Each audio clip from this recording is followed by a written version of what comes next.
And welcome back to the Factor Uncensored. Some national news happening out of Sacramento, California, where a former deputy has been shot and killed by other law enforcement officers. But this is after that deputy stabbed his 6-year-old son to death. Now, he's been identified as 40-year-old Marvin Morales. We brought in our law enforcement expert, Greg Dupree, to talk about this. Greg, just a shocking story with a lot of twists, turns, and a chase. That's for sure, Isaiah. It's a very tragic story, especially in this holiday season.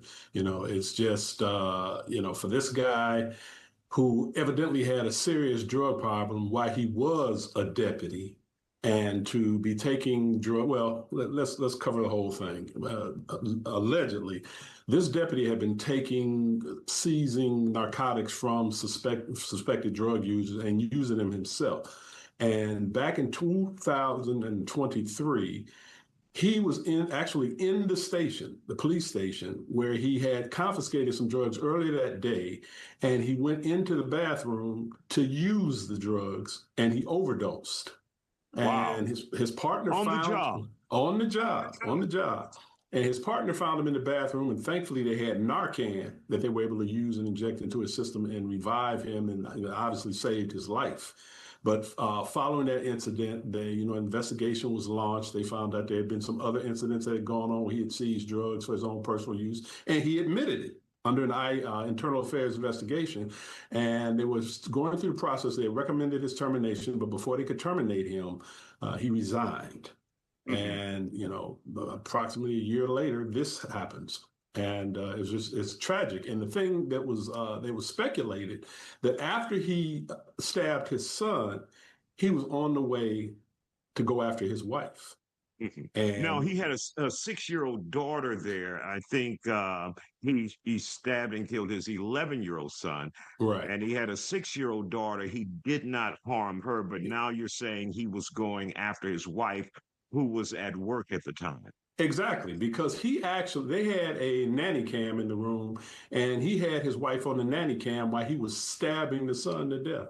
And so once he finished that, as I said, thankfully the 6-year-old was unharmed, but he got in his vehicle and started heading toward his wife's employment. Luckily, the police chase stopped him from getting any further and anyone else getting harmed. Now, not that it matters, do we know if he was on some type of high when he attacked his child?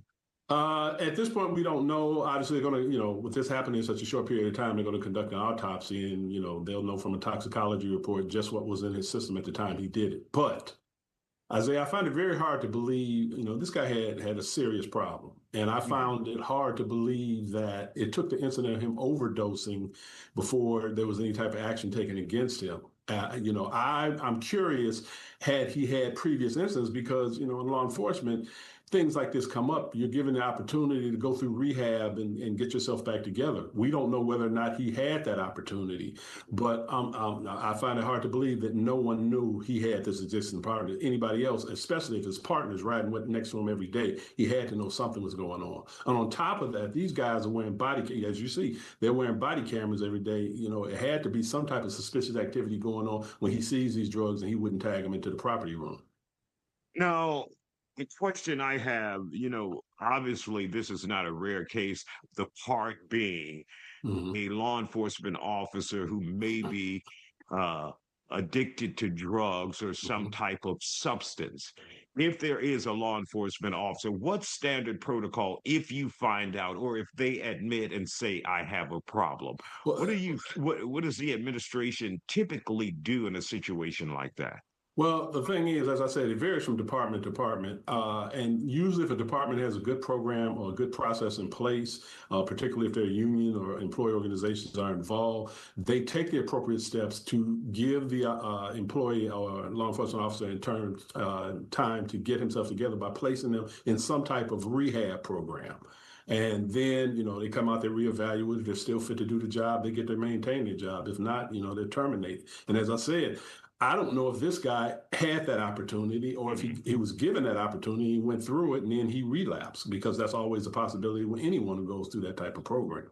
So it's a lot of things, a lot of questions right now that are unanswered about how this guy was handled during the job, and obviously subsequently after he was terminated, because he still had some type of issue for him to take this this tragic action against his own child. All right. Greg Dupree out of Dallas, former law enforcement officer. We appreciate your time once again. Former deputy Marvin Morales out of Mm-hmm. California, shot and killed in a standoff with law enforcement officers there after stabbing and killing his 11-year-old son.